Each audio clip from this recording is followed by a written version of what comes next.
بہت اچھا مشترکہ نظام زندگی بہت اچھا تھا جب ایک دوسرے کے حقوق کا پتہ تھا. اب حقوق کا نہیں پتہ، لہٰذا ادھر سے آگ، ادھر سے آگ، ادھر سے آگ، ادھر سے آگ. میں سر درد کا مریض ہوں، تھوڑی تھکاوٹ شروع ہو جاتا، فاقہ شروع ہو جاتا، تو میں روزے رکھنے کے لیے مری چلا جاتا ہوں کہ بھئی چلو کوئی ٹھنڈک، روزے کا لمبا ہونا اور ٹھنڈک شاید اس کو کچھ وہ بیلنس کر دیتا ہے، تو میں کچھ 3-4 روزے پھر بھی چھوٹ جاتے ہیں لیکن اکثر پورے ہو جاتے ہیں. تو بھوربن میں وہاں ایک جگہ میں ٹھہرتا ہوں، تو عصر کے بعد میں تھوڑا بیان کرتا ہوں معاشرت پر. تو پہلی دفعہ جب میں وہاں ٹھہرا تو 8ویں دن امام مسجد کی بیوی آئی ہمارے پاس، میری بیگم کے پاس، کہ جی بیگم صاحب میں نے آپ کا اور مولانا کا شکریہ ادا کرنا ہے کہ آج میری زندگی کا پہلا ہفتہ ہے میرے خامند نے مجھے مارا نہیں. پہلا ہفتہ امام مسجد، امام مصلی پہ کھڑے ہونے والا، کہا پہلا زندگی کا ہفتہ ہے میرے خامند نے مجھے مارا نہیں، ورنہ میری ہر دوسرے دن پٹائی ہوتی تھی. اور 10ویں دن امام صاحب خود آ گئے کہ مولانا صاحب ہمیں پتہ ہی نہیں تھا زندگی کیسے گزار، ہمارے جو ماحول میں تھا ہم وہی کر رہے تھے. کہ میرے بہنوئی نے میری بہن کی ایک دفعہ ٹانگ توڑی، ایک دفعہ بازو توڑا، اور عالم دین ہے، عالم دین ہے. ہمیں کسی نے یہ بتایا نہیں تھا، ہم نے زندگی میں پہلی دفعہ یہ باتیں آپ کے منہ سے سنی کہ زندگی کیسے گزار. تو فرحان کی زندگی فتوے سے نہیں چلے گی کہ میں مفتی نعیم کا بیٹا ہوں، یہ تو حسن اخلاق سے چلے گی، میٹھے بول سے چلے گی. میرے نبی حضرت عائشہ کو لقمے بنا کے کھلاتے تھے، کوئی اظہار عشق تھا، اللہ کی قسم اظہار تعلیم تھا، تعلیم تھی. سکھایا کہ زندگی گزارنی کیسے. ان کو آٹا گوندھ کے دیتے تھے، چونکہ ابھی شروع میں ان کو آٹا گوندنا نہیں آتا تھا تو آٹا گوندھ کے دیتے تھے. اور عرب بڑی بڑی بوٹیاں پکاتے تھے تو حضرت عائشہ بوٹی اٹھا کے ایسے نوچتیں اور پھر رکھ دیتی، تو اللہ کے نبی بوٹی اٹھا کر جہاں سے حضرت عائشہ نے نوچا ہوتا تھا وہاں سے نوچ نوچ کے دکھا کے کھاتے تھے. میرے رب کی قسم اظہار یہ ہمیں تعلیم دی ہے کہ زندگی کیسے گزاریں. پھر بڑے بڑے پیالے ہوتے تھے پانی پینے کے، چھوٹے گلاس نہیں، چھوٹا گلاس تو بخل کی نشانی، اب تو اور چھوٹے ہو گئے کہ کپ کو گلاس بنا دیا. میرے بچپن میں مجھے یاد ہے اتنا بڑا گلاس ہوتا تھا، اور ڈیرے میں جتنے مہمان ہوتے تھے، کچی سڑکیں ہوتی تھی، مہمان کوئی ہمارے رشتہ دار یا دوست نہیں، راہگیر مسافر ہوتے تھے، ہر مہمان کو دودھ پلایا جاتا تھا رات کو. چونکہ جانور زیادہ ہوتے تھے تو ہمارا اکرام زیادہ سے زیادہ یہی ہوتا تھا، تو ہم سارے مہمانوں کو دودھ پلاتے تھے. تو ایک مہمان آیا ہمارے دادے کا زمانے کا، چاچا لال، اب گلاس چھوٹے ہو چکے ہیں، تو وہ جب نوکر نے دودھ پیش کرنے کے لیے نا آگے بڑھا تو اس نے گلاس دے کر کہنے لگا پتر میں نہیں پیندا. سمجھ رہے ہو پنجابی سمجھ رہے ہو نا، پتر میں نہیں پیندا. اس نے کہا چاچا کیوں نہیں پینا ہے؟ کہ دو تو ود پیواں تے بے غیرت بنا تے دو نال میرا گزارا کوئی نہیں، لے جا.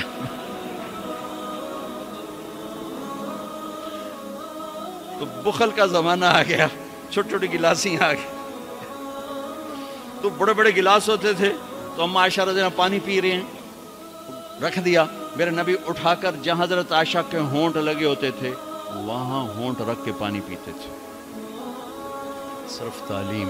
جس ہستی نے اللہ کو آنکھوں سے دیکھ لیا ہو اس کو کسی چیز کی رغبت ہو سکتی ہے؟ جنت بھول جائے گی جب اللہ اپنا دیدار کرائیں گے، اور پھر پردہ پوشی فرمائیں گے تو کہیں گے یا اللہ جنت نہیں چاہیے، تو چاہیے، بس تجھے دیکھتے رہیں، بیٹھے رہیں تصور جانا کیے ہوئے از لذت دیدارش، خسرو چتواں گفتن سر دادن و جان دادن نادیدہ رخ یارے. امیر خسرو کہہ رہے ہیں کہ یا اللہ بن دیکھے تیرے لیے لوگ سولیوں پہ چڑھ گئے، اوروں سے چر گئے، چھروں سے کٹ گئے. بن دیکھے تیرے عشق میں جب تجھے دیکھیں گے تو کیا حال ہوگا.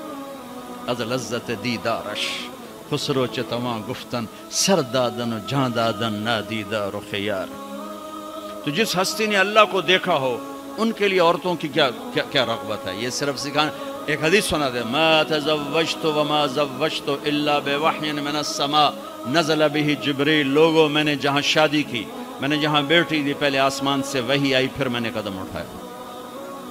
اللہ کی قسم ہمیں سکھانے کے لیے تھی، ہمیں سکھانے کے لیے۔ ہاں سفر سے واپسی ہو رہی ہے، ٹھیک ہے، آپ نے صحابہ سے کہا چلو بھائی تیز ہو جاؤ، وہ سارے تیز ہو گئے، یہاں تک کہ نظروں سے غائب ہو گئے، ٹھیک۔ تو اب کون رہ گئے؟ ام عائشہ اور میرے نبی۔ تو ام عائشہ نہیں، میرے نبی نے کہا عائشہ دوڑ لگائیں، دوڑ لگائیں، لگائیں۔ اللہ اکبر، مفتی نعیم کا اتنا بڑا پیٹ، یہ دوڑ لگائے گا بیگم کے ساتھ؟ اور مولا منظور مینگل کا اس سے بھی بڑا ہو گیا، یہ لگائیں گے؟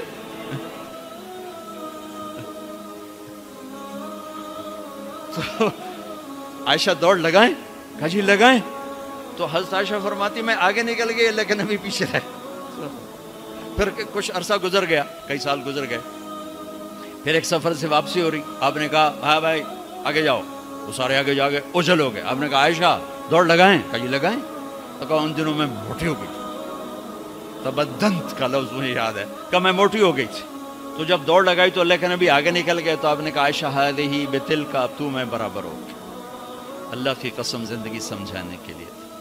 جہاد کا سفر سارا صحابہ کا قافلہ ہے، جنگ کا زمانہ ہے، دشمن چاروں طرف ہے، اور ہم ام عائشہ رضی اللہ عنہ اونٹ پہ بیٹھی اور ہاتھ لگایا تو ہار غائب۔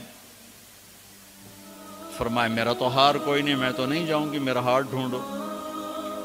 تو میرے نبی نے نہیں فرمایا چل بیٹھ، اتنے لوگوں کو تو پریشان کرتی، تجھے پتہ نہیں میں نے سبق پڑھانا تو میرے پیچھے پڑ گئی۔ طلبہ میرا انتظار کر رہے ہیں۔ آپ نے کہا بھائی عائشہ کا ہار ڈھونڈو، سب ڈھونڈنے میں لگ گئے۔ شام ہو گئی، سورج چھپ گیا اور ہار نہیں ملا، اور اس کے بعد تلاش بند ہو گئی، اندھیرے میں کہاں ملے گا؟ اب کیا ہوا؟ پانی رات کو عشاء میں ختم ہو گیا، فجر کی نماز کا وقت داخل ہونے والا ہو گیا، اور پانی کوئی نہیں، تیمم کی آیات نہیں اتری۔ لوگوں نے ابو بکر کو تانے دینے شروع کہ تیری بیٹی کی وجہ سے اب نماز کا کیا بنے گا؟ ابو بکر غصے میں آئے ام عائشہ کے خیمے میں، تو اللہ کے نبی گود میں سر رکھے سو رہے تھے۔ اب آپ تو باپ تھے، تو آ کر اب بول تو سکتے نہیں، اور چہرے سے دوری تیری وجہ سے ہی ہو، اور یہاں پسلی میں ماری انگلی، زور سے انگلی ماری۔ تو کہتے میں ایسے سخت ہو گئی تاکہ میرا بدن حرکت نہ کرے کہ کہیں اللہ کے نبی اٹھ نہ جائیں۔ تو چہرے سے غصے کا اظہار کر کے، اور میرے والد مرحوم جو تھے نا، وہ گالیاں بہت نکالتے تھے، اور ان کی بخشش کر پنجاب کے ذمہ دار کیا تھے۔ جب میں تبلیغ میں لگ گیا تو اب وہ عادت مجھ سے شرماتے تھے، تو جب میں ہوتا تھا نا تو نوکر کو بلا کر اس کو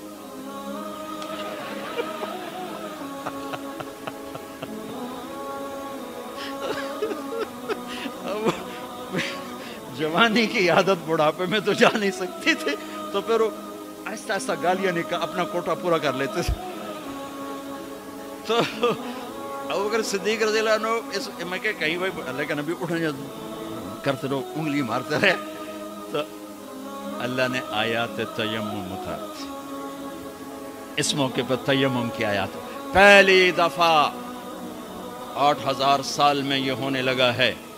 بھلا مٹی سے آدمی صاف ہوتا ہے اور گندا ہو جاتا ہے؟ اللہ نے کہا نہیں، فتیمم، چلو تیمم کرو۔ اب سارے صحابہ میں خوشی کی لہر، اور سعد بن عبادہ کہنے لگے اے آل ابو بکر، یہ پہلی تو نعمت نہیں ہے جو تمہارے گھرانے کے طفیل ہمیں ملی ہے، اس سے پہلے بھی بڑی نعمتیں تمہارے گھر کی طفیل ہمیں ملی ہیں۔ اللہ نے تیمم کی آیت اتار دی۔ میرے نبی نے قافلے کو نہیں چلایا، یہاں تک کہ حضرت عائشہ نے کہا اچھا یا رسول اللہ اب چلیں، ہار کو چھوڑیں۔ پھر میرے نبی چلے، اور جب اونٹنی کو اٹھایا تو ہار اس کے نیچے پڑا ہوا تھا، وہ سارا باہر ڈھونڈتے رہے، ہار نیچے چلا گیا تھا گر کر۔ یہ میرے نبی کی زندگی ہے، یہ مینگل صاحب سے کہتا ہوں پڑھائیں، مفتی نعیم سے کہتا ہوں یہ زندگی پڑھائیں، کہ ان کی بیویاں ان کو دعائیں دیں، ان کے ماں باپ ان کو دعا دیں، ان کی اولاد ان کو دعا دے۔ وہ باپ نہیں ہے جس کو دیکھ کے بچے ڈر جائیں، وہ تھانے دار ہے، تھانے دار بیٹھو ہے۔ وہ استاد نہیں جس کو دیکھ کے شاگرد ڈر جائے، وہ تھانے دار ہے۔ وہ خامد نہیں ہے جس کو دیکھ کے بیوی سہم جائے وہ تھانے دار ہے، خامد وہ ہے جس کو دیکھ کے بیوی خوش ہو، باپ وہ ہے جس کو دیکھ کے اولاد خوش ہو، استاد وہ ہے جس کو دیکھ کے شاگرد خوش ہو۔ اپنے مصنوعی روب جمانا کہ استاد کی ہیبت ہونی چاہیے، ارے ہیبت، محبت ہونی چاہیے، محبت سے علم منتقل ہوتا ہے، ہیبت سے نہیں ہوتا، محبت سے جا کر فریکوینسی ملتی ہے، کال ملتی ہے اور پھر جذبات منتقل ہوتے ہیں۔ تم ہیبت بٹھانے کے چکر میں